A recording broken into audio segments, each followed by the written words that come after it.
sa petite sœur Lise, âgées respectivement de 12 et 8 ans, se réveillèrent tôt dans la matinée en sursaut à cause d'un bruit sourd. C'était un jour de vacances, Noël approchait à grands pas, et donc ils ne devaient pas aller à l'école ce jour-là. Cependant, leurs parents n'étaient pas présents. Leur papa était au travail, et leur maman, quant à elle, était probablement partie faire les courses. Chacun dans leur chambre, le grand frère se leva en premier de son lit pour aller voir ce qu'il se passait, pendant que la petite sœur, apeurée, entendit la porte de la chambre de son frère s'ouvrir. Elle décida donc de le rejoindre. Une fois dans le couloir, ils s'échangèrent un regard et avancèrent tout doucement vers l'endroit où ils pensaient avoir entendu ce bruit qui avait été assez fort, suffisamment pour les réveiller.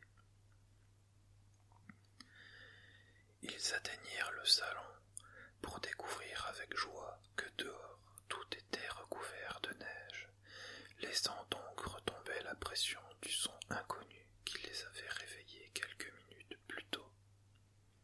« Il neige !» s'écria Lise alors que son frère tenta de se reconcentrer sur leur objectif de départ. « Chut, reste derrière moi !» lui dit-il à voix basse, la poussant doucement derrière lui, avant de se diriger vers la cour arrière. Alors qu'il ouvrait la porte de derrière, sa petite sœur restait en retrait, inquiète. « Fais attention !» murmura-t-elle. Leur jardin était totalement blanc, recouvert d'une épaisse couche de neige d'environ 15 centimètres. Il avait bien neigé et tout était si beau aux yeux du jeune garçon. Il passa la tête à l'extérieur, méfiant, mais ne vit rien d'inquiétant, à part un gros tas de neige tombé du toit, mais rien de dangereux à l'horizon. Toujours en pyjama, il ne pouvait pas sortir sans risquer de tomber malade. Il demanda alors à sa petite sœur d'aller s'habiller chaudement pour ensuite l'accompagner dehors. Il pourrait en profiter pour faire un bonhomme de neige, le premier de la saison. Plusieurs minutes plus tard, ils sortirent tous les deux dans le froid de l'hiver. La petite sœur des étoiles plein les yeux, et pendant qu'elle profitait de la neige qui lui arrivait presque aux genoux, Timothée alla inspecter la neige qui était tombée du toit, lorsqu'il entendit un bruit étrange provenant du bois au bout du jardin. Ils avancèrent tous les deux d'un pas hésitant et entendirent à nouveau ce mystérieux bruit. Lise, apeurée, resta en retrait, tandis que son frère continua d'avancer, tout doucement sans faire de bruit. Quand tout à coup, surpris de sa trouvaille, il fit un bond en arrière qui le fit tomber dans la neige. En effet, caché derrière les arbres se trouvait un adorable renne. Lise l'aperçut, oubliant sa peur, se rua sur le renne et resta émerveillée devant lui. Timothée se releva, se secouant pour enlever la neige sur lui. Lise lui demanda « C'est un cerf ?» Timothée lui répondit « Ça y ressemble, mais non, c'est un renne. D'ailleurs, c'est plutôt un renne particulier. Regarde Lise, il a le nez rouge. » Lise lui dit « Parce que les rennes n'ont pas le nez rouge d'habitude. » Bouffant de rire, Timothée lui répondit « J'en ai jamais vu avec un nez rouge, en tout cas. » Ils s'avancèrent tous les deux, émerveillés, en direction du renne pour le caresser, quand ils s'aperçurent d'un petit médaillon doré était rattaché au cou du renne. Timothée décida d'inspecter s'il n'y avait rien inscrit dessus, quand tout à coup il vit une gravure où il y avait inscrit un nom dessus. L'animal n'avait pas l'air réticent au contact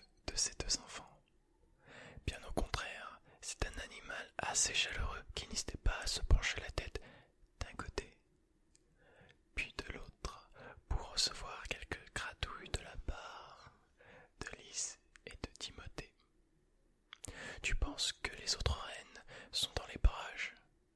Demanda Lise à son grand frère. Je n'en ai aucune idée.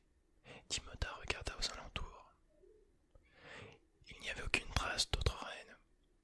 Il a cependant l'air d'être perdu. Que fait-il ici, d'ailleurs ? N'est-il pas censé être en préparation pour la livraison des cadeaux ? Il a fallu quelques secondes aux deux enfants pour prendre conscience de la situation. Le Père Noël ne pourra pas faire sa livraison, s'exclama Lise. Si un renne manque, le traîneau ne pourra pas décoller. D'autant plus que ce renne est d'une très grande importance lors des voyages au travers des brouillards et blizzards. Et si ça se trouve, il n'est pas le seul à s'être perdu. Oh non! Lise semblait terrifiée à l'idée de ce scénario. Timothée resta perplexe. C'est un garçon qui, au fil du temps et des années, était de moins en moins attendri par l'existence du Père Noël, par toutes ces histoires. Cependant, faire part de ses pensées aggraverait l'humeur de Lise, qui, contrairement à lui, croit fortement que le Père Noël n'est aucunement une simple légende. Timothée observa les pattes du renne. Je me demande s'il s'est volé, se demanda-t-il. Oh, mais oui, Timothée, bonne idée, s'exclama Lise de nouveau, mais cette fois-ci avec un sourire aux lèvres. Comment ça, Lise ? Demanda Timothée. Nous allons accompagner Rodolphe.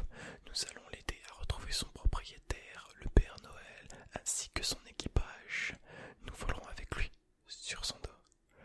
Ça nous offrira l'opportunité de voyager, nous qui n'avions pas souvent l'occasion, répondait Lise, les étoiles dans les yeux.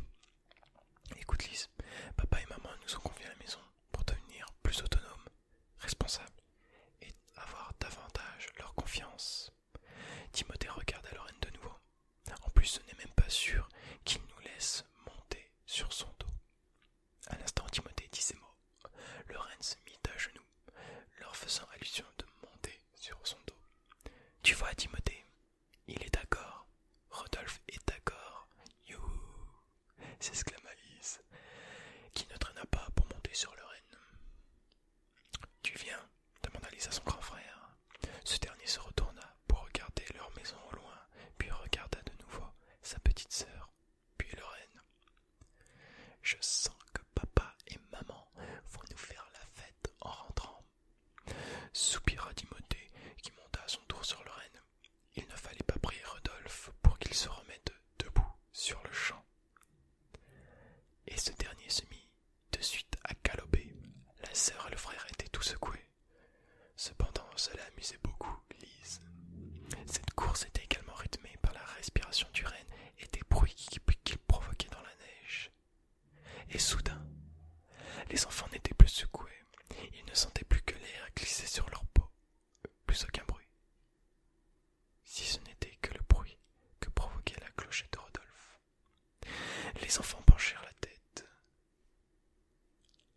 Les pattes du renne au nez rouge n'étaient plus en contact avec le sol enneigé. Timothée et Lise baissèrent les yeux pendant quelques secondes et virent la beauté environnante de leur village enfoui sous la neige. Timothée regarda Lise et vit ses yeux s'illuminer.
réservoir de la précieuse magie de Noël qui se trouvait sur son collier était pratiquement vide. Timothée cria « Accroche-toi, Lise, on va descendre. » En une fraction de seconde, les deux enfants se retrouvèrent, la tête première, dans la neige. L'atterrissage n'avait pas été de tout repos et leur avait permis de faire un petit vol plané. Timothée eut une pensée pour sa sœur et se demanda si elle allait bien. Lentement, il s'avança près de Lise et puis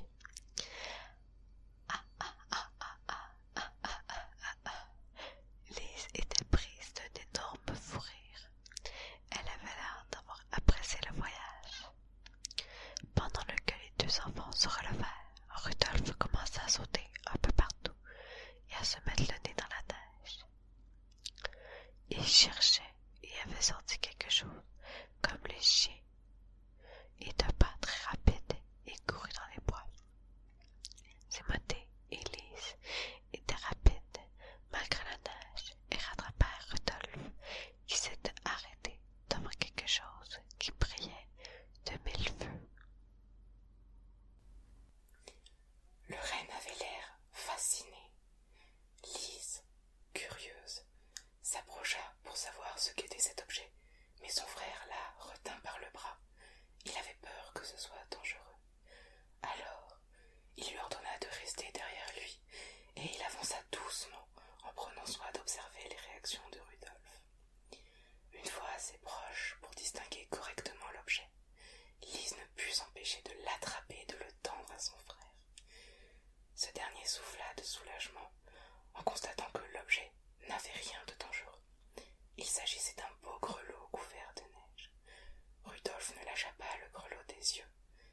Il n'y avait aucun doute, il avait quelque chose de spécial. Lise et Timothée s'amusèrent donc à l'agiter dans tous les sens pour jouer un peu. Les tintements du grelot pouvaient se faire entendre dans toute la forêt. Les brames du renne se mélangeaient au rire enjoué de la fratrie. La neige virevoltait, donnant ainsi une allure magique à la forêt. Lise s'arrêta de bouger subitement et fixa une ombre. Elle était intriguée et demanda naïvement à son frère ce que ça pouvait être. Timothée réalisa qu'il n'était pas seul et essaya de comprendre ce que pouvait être cette ombre. Rudolphe, quant à lui, sautilla vers elle et montra des signes de joie. L'ombre se mit à parler. « Ça fait longtemps que tu n'es pas venue ici, magnifique reine. » Une silhouette se dessina plus précisément. Il s'agissait d'un lutin. « N'ayez pas peur, les enfants, je suis juste de passage. »« Tu es un lutin du Père Noël ?» demanda Lise, toute contente. « Pas encore, je suis encore un apprenti lutin. Je cherche juste mon grelot, je l'ai entendu tinter. » Surpris, Timothée lui tendit le grelot trouvé au sol. Le lutin sauta de joie tellement haut qu'on aurait dit qu'il allait s'envoler. « Merci les enfants, vous êtes mes héros », répéta le lutin en serrant le grelot contre lui. « Pour vous remercier, je vais vous emmener dans un endroit merveilleux, » dit-il en chantonnant. Les enfants échangèrent un regard hésitant, puis se mirent à l'égard du lutin et de Rudolphe. « Je ne sais pas si on devrait le suivre, Tim, » chuchota Lise à l'oreille de son frère. « On ne sait pas où on s'aventure, ni pour combien de temps. Papa et maman pourraient s'inquiéter s'ils ne nous trouvaient pas à la maison. » Timothée lui répondit sur un ton enjoué. Il a dit qu'il pouvait nous emmener dans un endroit merveilleux. Tu crois vraiment que papa et maman seront fâchés pour ça? C'était maintenant au tour de Lise d'être inquiète, à l'inverse de Timothée qui avait des étoiles plein les yeux à l'idée de découvrir un nouvel endroit.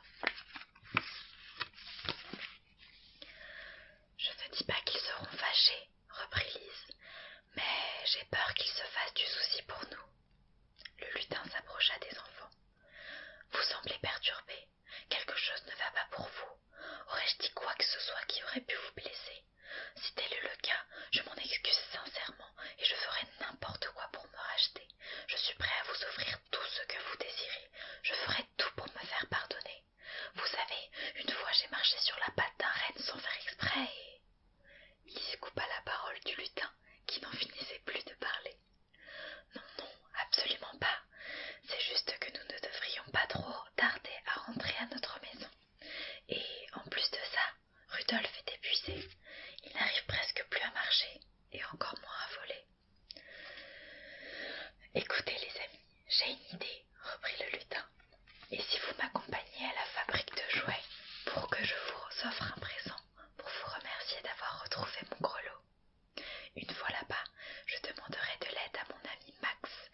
Les enfants, Lutin et le renne, marchèrent tous côte à côte. Ils empruntèrent un chemin sinueux et étroit qui s'enfonçait dans une forêt touffue non loin de chez eux. Ils passèrent les mousses brumeuses, mousses vertes, semblables à de la moquette sur le sol, remplies d'un petit voile de fumée blanchâtre qui englobait le bas des arbres. Et sur le sol, sur une centaine de mètres. Puis, au bout de quelques minutes de marche, un petit pont fait de bois et de pierre apparut. Le lutin s'écria : « Vous êtes chanceux, les enfants. » Lise et Timothée demandèrent pourquoi, et le lutin leur dit qu'ils habitaient non loin d'un des 25 passages secrets répartis sur la planète qui se connectaient entre leur monde et la fabrique de cadeaux du Père Noël.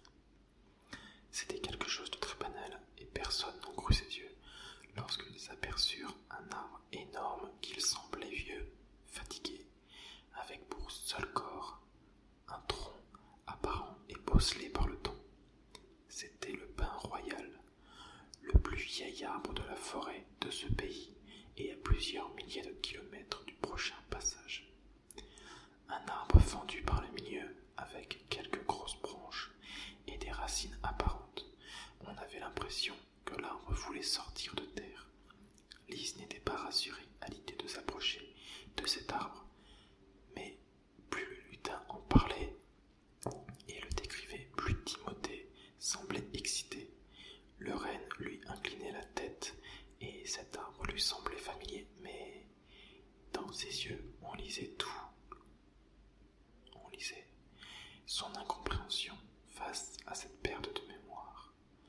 Le lutin demanda à nos amis de s'écarter de l'arbre de quelques mètres pour faire fonctionner quelque chose. Lise se demanda « Que va-t-il bien faire avec cet arbre ?» Timothée demanda à Lise « Tu penses qu'il est magique l'arbre ?» Elle ne répondit pas. Le lutin agita la cloche dans la cavité de l'arbre, puis fit un tour sur lui-même, tapa du pied et sembla prononcer quelques mots. Les enfants étaient intrigués. Le lutin était à quelques mètres, mais il n'entendait pas la cloche sonner, ni ces mystérieuses paroles. Et d'un coup, une sorte de lumière jaune apparut au centre de l'arbre. C'était un point lumineux. Le lutin recula d'un pas et sembla former un cercle avec un doigt face à l'arbre. Et la lumière s'agita et forma un cercle avec une petite boule sur le dessus. Ça ressemblait à une boule de Noël. Elle se forma en 3 dimensions de plusieurs mètres de haut, englobant l'arbre. C'était une sphère jaune, écarlate, presque aveuglante. Le lutin avança, s'accrocha au tronc de l'arbre, fit signe aux enfants et aux rennes. Ils se collèrent au tronc et dans un silence absolu, ils étaient comme téléportés dans un endroit totalement différent. Ils tombèrent tous de quelques mètres de haut, mais dans une piscine à boules. La matière était inconnue, mais les enfants semblaient connaître la matière. Elle était semblable à du chamallow. Rudolf se débrouillait tant bien que mal pour rester à la surface de ce bain étrange. Il ne connaissait pas la matière. Le lutin claqua des doigts et plusieurs lumières les éclaira. Ils étaient comme dans un immense hangar.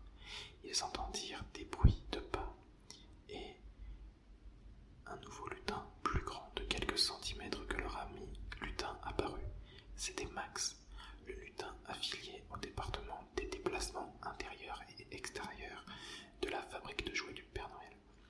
Max et le lutin aidèrent les enfants à sortir de ce bain, ainsi que Rudolf, et s'avancèrent dans un long couloir. Le petit groupe se dirigea vers une porte dorée pourvue d'engrenages. Max la déverrouilla d'un seul doigt. Dès que la porte s'ouvrit, Lise et Timothée découvrirent l'usine à jouets. D'imposantes machines sortaient à la chaîne des centaines de jeux. Chacune avait sa spécialité. Les jouets en bois, en plastique, des chevaux à bascule,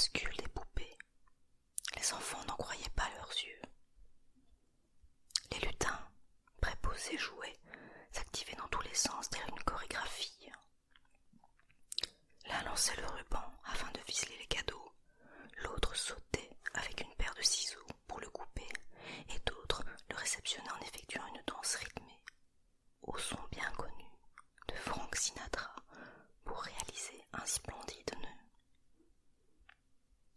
Pour éviter de déranger tout ce monde, ils prirent un mini traîneau qui les déposa devant le bureau de la mère Noël. Rudolph ne tenait plus en place. Il savait qu'il verrait sa mère Noël. Elle ouvrit la porte et accueillit les enfants, les lutins et Rudolph. « Prenez quelques sucres d'orge, les enfants, servez-vous, » dit Mère Noël. Mère Noël interpella Max. « Max, peux-tu me dire ce qu'il se passe? Et toi, mon Rudolph, tu n'as pas l'air en grande forme. » Max répondit. « Mère Noël, il semblerait que quelque chose, et nous ne savons évidemment quoi, vole la magie de Noël. Je crois que notre Rudolph en est atteint. » La mère Noël réfléchit. Elle prit une boîte dans laquelle se cachait un flacon, s'approcha de Rudolph en souriant. Mais le flacon ouvert, rien ne tombe. Plus une goutte. Mais que se passe-t-il donc? S'exclama Mère Noël. Alors que la mère Noël, stupéfaite, se posait des questions, Max et l'apprenti lutin Bob s'échangèrent des regards confus. « Que se passe-t-il » demanda Timothée. « Ma fiole de magie de Noël est vide. Quelqu'un a dû l'utiliser sans ma permission. Il semblerait que nous allons être en pénurie de magie de Noël, avant même d'arriver au jour de la distribution des cadeaux, si ça continue comme ça. » Subitement, un lutin entra en trombe dans le bureau de la mère Noël et s'écria: « C'est urgent. Nous avons découvert ce qui est à l'origine du vol de la magie de Noël. C'est Grilla, la vilaine drôlesse. Elle vole la magie de Noël des lutins et autres créatures de Noël qu'elle croise. » Les enfants se demandèrent qui est Grilla, avant même de se souvenir des histoires que leurs parents leur ont déjà racontées. Que c'est une drôlesse qui mange les vilains enfants quand Noël approche. Alors elle existe vraiment, s'écria Lise, terrifiée. Mais elle n'est pas censée manger les vilains enfants quand Noël approche, demanda Timothée, tout aussi surpris que sa petite sœur. La mère Noël leur répondit que ce ne sont que des contes pour faire peur aux enfants, mais que la réalité n'est pas meilleure, parce qu'elle est très friande de magie de Noël. Une poudre qui alimente les machines et les reines de Noël, et bien d'autres choses. Après quelques explications, les jeunes enfants demandèrent s'ils pouvaient faire quelque chose pour aider, pour que Noël puisse arriver. Sinon, ça rendrait triste des millions d'enfants. Et Timothée ne voulait surtout pas que sa petite sœur voie Noël être cachée. « Je ne vois pas ce qu'on peut faire, » répondit Max désespéré. « C'est une drôlesse très méchante. Et si on s'approche d'elle, elle aspire notre magie de Noël, » réenchérit Bob, l'apprenti lutin. « En effet, c'est une affaire compliquée. Elle est vraiment affamée cette année, » marmonna la mère Noël. Après un instant de silence, pesant, la petite Lise, aussi gentille qu'innocente, s'écria: « Je sais, j'ai une idée. » Grilla doit se sentir très seule. C'est peut-être la dernière drôlesse du monde. À l'arrivée de Noël, peut-être qu'elle est triste et du coup elle mange pour se sentir mieux. Au lieu de la priver de manger, pourquoi est-ce qu'on ne lui offrirait pas plein de magie de Noël en cadeau? Comme ça, elle n'en volerait plus. Un grand sourire aux lèvres et des étoiles plein les yeux. fixa tour à tour les personnes présentes dans le bureau. Après un bref moment de réflexion, la mère Noël répondit. Ça pourrait marcher. C'est une très bonne idée, petite Lise. Nous allons essayer ça. Suite à la bonne idée de Lise, les deux enfants, suivis de Rodolphe, de Max et de Bob, se téléportèrent au fin fond de la forêt. Au fur et à mesure qu'ils avancèrent, la pénombre se faisait sentir. Mais Rodolphe utilisa son nez magique, luisant, afin de pouvoir y voir un peu plus clair. C'est comme ça que le Père Noël distribue les cadeaux quand il fait trop sombre, s'exclama Max aux enfants, car on n'y voit pas tout le temps. Arrivés à l'entrée d'une grotte, les deux enfants, très surpris à la disposition des roches qui avaient été placées de manière très logique. Il y avait forcément quelque chose ici. Alors que Lise analysait avec grande attention tous les moindres détails, elle prêta son attention sur un petit panneau où il y était écrit « Personnel du Père Noël. Dégagez d'ici ». Il n'y a pas de doute. C'est bien ici que Grilla vit. Nos 4 compagnons s'aventurèrent à l'intérieur de la grotte et virent Grilla assis sur un fauteuil rouge, plutôt épais mais très abîmé. Timothée reconnut immédiatement Grilla et s'exclama à voix basse. Ce doit être elle. Ce doit être elle. Max et Bob avaient très peur. En effet, ils avaient raison. Elle était très grande, très maigre, avec des habits noirs, tout déchirés. Ils pouvaient voir qu'elle avait entreposé plusieurs fioles de magie de Noël dans une bibliothèque qui était contre un grand mur. Mais plusieurs d'entre elles étaient vides. Nous sommes venus vous offrir un cadeau pour que vous arrêtiez de voler la magie de Noël, s'exclama Lise. Grilla dit ainsi. Qu'allez-vous m'offrir? Des restes du pain sec. Les gens pensent que je mange les enfants, alors que ce n'est pas vrai. J'ai seulement dit une fois à un enfant qu'il était mignon à croquer. Mais les lutins ont un très grand problème avec les métaphores. Ils ne comprennent pas le second degré. Et depuis, je suis vue comme une méchante.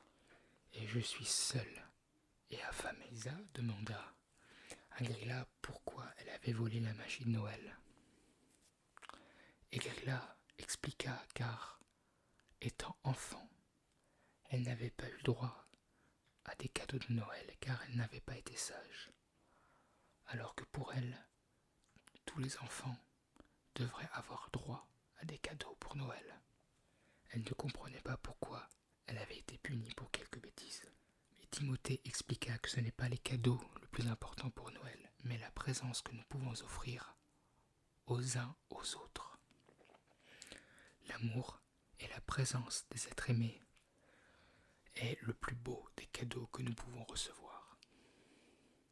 Il expliqua ainsi que c'était elle qui s'était punie en s'éloignant du monde et en restant seule et en volant la magie de Noël.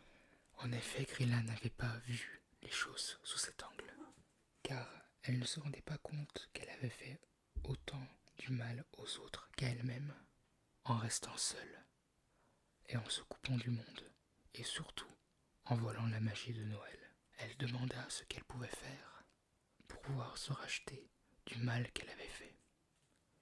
Et les deux lutins furent très surpris de la légèreté de Grilla, et ils lui demandèrent si en échange d'une très bonne quantité de magie de Noël, elle accepterait de venir manger au banquet dans la fabrique de jouets. Elle acquiesça et se trouva très enjouée à l'idée de ne pas être seule pour Noël. Ça faisait tellement longtemps qu'elle n'avait pas partagé un repas avec quelqu'un. tous les 6 prirent des fioles de magie de Noël et rentrèrent à la fabrique de jouets, où ils firent une très grande fête, et Grilla eut droit à une fête de qualité, ainsi qu'à la présence et à l'amitié, ce qui fut un des plus beaux cadeaux de sa vie. Mais pendant le repas, et après avoir bien mangé, les 2 enfants devaient partir avant que les parents se rendent compte et ne s'inquiètent qu'ils n'étaient pas là. Ils remontèrent donc sur le dos de Rodolphe pour rentrer à la maison. Sur la route du retour, le soleil était déjà couché. Ils pouvaient y distinguer leur maison depuis le ciel étoilé. Leur petit village était bien éclairé depuis le ciel, avec plein de jolies petites lumières. C'était magnifique. Élise allait s'en souvenir toute sa vie. Le renne les déposa sur le toit, et ils se quittèrent non pas sans larmes. Les enfants espéraient revoir Rodolphe et les lutins à l'avenir. Puis vient le temps de se quitter. Ils passèrent par la petite lucarne au plafond, mais une fois posé le pied au sol, ils se rendirent compte qu'il était déjà le matin.